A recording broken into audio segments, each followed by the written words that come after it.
Mga puno na pinamamahayan ng mga maligno at mga hindi nakikitang elemento?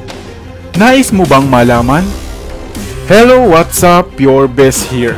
Sa videong ito ay isa-isahin natin ang 6 na puno dito sa atin sa Pilipinas na kadalasang tinitirahan o pinamamahayan ng mga engkanto, maligno, duwende at iba pang mga kinatatakutang nilalang. Bakit nga kaya ito ang nais nilang tirahan?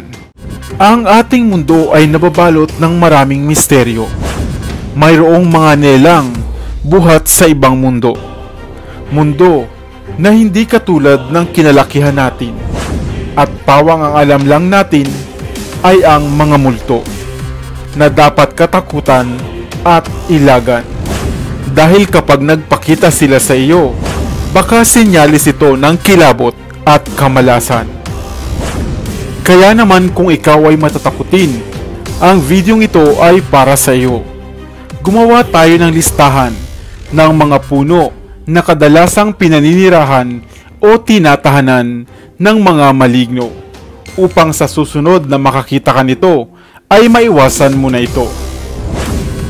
Nangunguna sa ating listahan, talisay. Ang puno ng talisay o Indian almond tree ay isang malaking uri ng puno na kadalasang tumutubo malapit sa dalampasigan. Popular ang talisay sa mga bansa sa Asia, Africa at Australia. Ang punong ito rin ay mayroong bunga na animoy pili at masarap kainin. Ang punong ito rin ay madalas tinatahanan ng mga kapre o mga white lady dahil sa may lapad nito at makakapal na kumpol ng dahon. Kung ito ay lumaki pa ng husto, ay tila nga isa na itong kubo na may malilim na silong. Number 2. Mangga. Ang mangga o Mangifera indica ay isang uri ng namumulaklak na halaman sa hanay ng mga halamang kung tawagin ay Anacardiaceae. Nagmula ang mangga sa India at binubunga ng napakaraming varieties. Nariyan na nga ang Indian mango, apple mango, manggang kalabaw at marami pang iba. At maging ito rin ay tinatahanan ng ilang di nakikitang nilalang. Ang mangga ay kadalasang kilala dahil sa nakakatakam nitong bunga. Subalit sa panahon na wala itong bunga ay kinatatakutan din ito. Dahil sa ang puno ng mangga, partikular na nga ang mga malaki at matatanda nitong puno ay nababalot ng mga kapal na dahon. Ay perpekto nga itong pahingahan ng mga nilalang na gaya ng duwende o kapre. Number 3. Sampalok. Ang sampalok o tamarind tree ay popular din dito sa Pilipinas. Nagtataglay ito ng maasim at matamis na mahabang bunga na ginagamit nga sa kusina sa ilang popular na putahe. Subalit sa mga liblib na lugar, ang malaking puno ng sampalok ay kinatatakutan dahil animoy may mga nilalang na dito ay nananahan. Ang sampalok ay kilalang isa sa mga halaman o puno na kung saan ay paboritong tirahan nga ng mga ligaw na espiritu o maligno. Kaya nga, hindi maganda ang magtanim nito sa harap ng inyong bakuran. Number 4. Kawayan. Ang kawayan naman o bamboo, bagaman hindi isang uri ng puno, ay kilala ring tirahan ng mga maligno o duwende.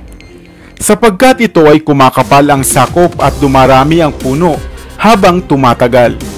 Mainam ito para sa mga ibang elemento dahil hindi sila magagambala dito sapagkat mangilan-ngilan lamang ang may mga malalakasang loob na magputol ng puno ng kawayan. Number 5. Acacia. Ang acacia o mimosa ay isang uri ng matataas at malalaking uri ng puno. Kadalasan itong tumutubo sa mga parang o ilang at maging sa mga kabundukan. Ang mga dahon ng acacia ay tumitiklop nga pagsapit ng dapit hapon. Kaya naman, napaka-misteryoso talaga ng punong ito. Maraming kwento na rin ang nagsasabi na sa punong ito raw ng akasya madalas na pagkikita ang mga kapre at sa mga malaki nitong sanga ito nakaupo. Kaya nga kung naranasan mo na ang mapadaan sa puno ng isang akasya, tiyak na titindig nga ang iyong balahibo at lalaki ang iyong ulo. Naranasan mo na rin ba ang ganito? I-share mo naman yan sa comment section sa ibaba. Number 6. Balete. Balete o ficus tree. Isang puno na popular dito sa atin sa Pilipinas pagdating sa katatakutan. Hindi na nga nakapagtataka na pinamamahayan o pinaninirahan ng mga maligno ang puno ng balete dahil sa natatangi nitong hitsura. Nagtataglay ito ng sala-salang ugat at mayayabong ng mga dahon. At isa nga sa mga paboritong puno ng mga engkanto o maligno. At dahil ayaw ng mga maligno at ng mga engkanto na sila ay nagagambala, ang balete o ang puno ng balete ay perpekto nga para sa kanila sapagkat karamihan sa ating mga tao ay takot lumapit sa punong ito. At madalas pa nga ang ilang mga lagusan patungo sa kanilang daigdig sa puno ng balete matatagpuan. Kung may kakilala ka naman na napaglaruan ng mga engkanto at nawala, kung ito ay inyong matatagpuan pakalipas ng ilang oras o ng ilang araw, sa puno ng balete ito kadalasan. Ngayon, alam mo na ang 6 na puno na madalas gawing tahanan o tambayan ng mga hindi nakikitang nilalang. Lalapit ka pa ba sa mga punong ito? Sana ay may bago kang natutunan sa videong ito. Iwan ka naman ng comment sa comment section sa ibaba. I-like at i-share mo na rin para naman sa kaalaman ng iba. Dito na sa Best TV, tayo ay matuto. Utak mapuno ng bagong kaalaman. Dito na sa Best TV, tayo ay lumibot. Lihim na mundo ay ating matuklasan. Dito yan sa Best TV. Dito yan sa Best TV. Dito yan sa Best TV.